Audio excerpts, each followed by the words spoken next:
আসসালামু আলাইকুম। জান্নাতে নারীরা যে বিশেষ নিয়ামত পাবেন। যে ব্যক্তি মহান আল্লাহর উপর ঈমান আনবে, নবীজি সাল্লাল্লাহু আলাইহি ওয়াসাল্লাম এর সুন্নত মোতাবেক জীবন গঠন করবে, সে পরকালে জান্নাতের আশা রাখতে পারে, তাই সে হোক পুরুষ কিংবা নারী। কেননা মহান আল্লাহ তাআলা বলেছেন, নিশ্চয়ই আমি তোমাদের কোনো পুরুষ অথবা নারীর আমলকারী আমল নষ্ট করব না। সূরা আলে ইমরান আয়াত ৯৫। জান্নাতের নিয়ামত বিশেষ করে শুধু পুরুষের জন্যই নয়, বরং কোরআনে বলা হয়েছে তা মুত্তাকিদের জন্য প্রস্তুত করা হয়েছে। সূরা আলে ইমরান আয়াত ১৩৩। এখানে নারী পুরুষের কোনো তারতম্য করা হয়নি।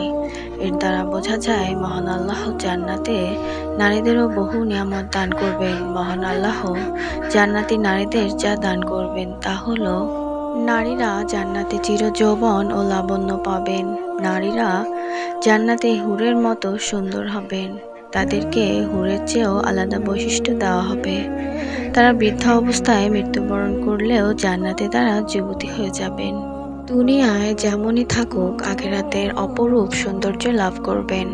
হাদিস শরীফে এসেছে, একবার এক বৃদ্ধা মহিলা নবী সাল্লাল্লাহু আলাইহি ওয়াসাল্লামের কাছে এসে বলল, হে আল্লাহর রাসূল, আল্লাহর কাছে দোয়া করুন যেন আমি জান্নাতে প্রবেশ করতে পারি।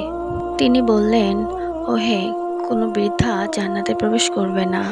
বর্ণনাকারী বলেন, তা শুনে সে কাঁদতে কাঁদতে চলে গেল।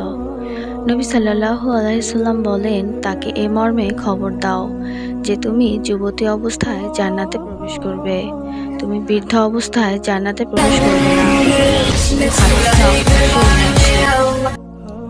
জান্নাতে নারীরা স্বামী সোহাগিনী ও সমবয়স্কা হবেন। জান্নাতি নারীরা জান্নাতে স্বামী ভক্ত হবেন। নারীদের শ্রেষ্ঠ চরিত্র, পাশাপাশি তারা তাদের সমবয়স্কা হবেন, যা তাদের মধ্যে বোঝাপড়া ও প্রেমময় সম্পর্ক দৃঢ় রাখতে সাহায্য করবে। পবিত্র কোরআনে ইরশাদ হয়েছে, জান্নাতি নারী হবে সোহাগিনী ও সমবয়সী। সূরা ওয়াকিয়া আয়াত ৩৭। জান্নাতি নারীরা জান্নাতে তাদের দুনিয়ার স্বামীকে পাবেন। জান্নাতি নারীদের তাদের দুনিয়ার স্বামী যদি জান্নাতি হন, তবে তাকেই স্বামী হিসেবে পাবেন। তবে সেখানে সেই স্বামীর কোনো ত্রুটি বিচ্যুতি থাকবে না, যা দেখে নারীদের আফসোস হতে পারে। কোনো নারীর যদি একাধিক বিয়ে হয়, তাহলে তার শেষ স্বামী জান্নাতেও তার স্বামী হবেন।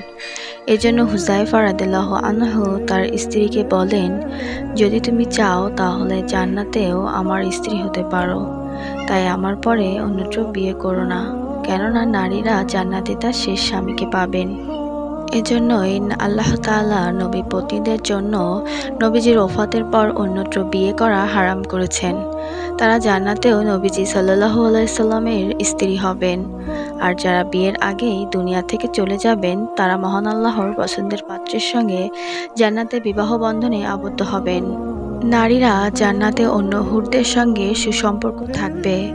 কোরআনের বর্ণনা দ্বারা বোঝা যায়, জান্নাতি পুরুষদের ৭০টি হুর দেওয়া হবে, যাদের রানী হবেন দুনিয়ার স্ত্রী। কিন্তু জান্নাতি ওই স্ত্রীদের নিজেদের মধ্যে কোনো দূরত্ব বা ঝামেলা থাকবে না। কারণ মহান আল্লাহ তাআলা জান্নাতে প্রবেশ করানোর আগে মানুষকে হিংসা বিদ্বেষ থেকে পবিত্র করে নেবেন। পবিত্র কোরআনে ইরশাদ হয়েছে, আমি আর তাদের অন্তর থেকে হিংসা বিদ্বেষ বের করে ফেলব। তারা সেখানে ভাই ভাই হয়ে আসবে এবং মুখোমুখি বসবে। সূরা হিজর আয়াত ৪৮। নারীরা জান্নাতে পূর্ণ চারিত্রিক পবিত্রতা অবস্থায় থাকবে। জান্নাতের নারীরা চরিত্রের দিক থেকে সম্পূর্ণ পবিত্র হবেন। তাদের মনে স্বামী ছাড়া অন্য কেউ থাকবে না। জান্নাতি হুরদের ব্যাপারে মহান আল্লাহ তাআলা বলেন, যেখানে থাকবে সতী সাধ্বী সংযত নয়না কুমারীরা, পূর্বে যাদের স্পর্শ করেনি কোনো মানুষ বা কোনো জিন। সূরা আর-রাহমান আয়াত ৫৬। এর থেকে বোঝা যায়, দুনিয়ার যে স্ত্রী জান্নাতি হুরদের সর্দার হবেন, তারাও পূর্ণ সতী সাধ্বী হবেন। তাদের অন্তরে কখনো একাধিক পুরুষপ্রাপ্তির আশা জাগবে না। মহান আল্লাহ তাআলা আমাদের সবাইকে হেফাজত করুন। আমার ভিডিওটি ভালো লাগলে বেশি বেশি সাবস্ক্রাইব করে আমার পাশে থাকবেন। সবাই ভালো থাকবেন। আল্লাহ হাফেজ।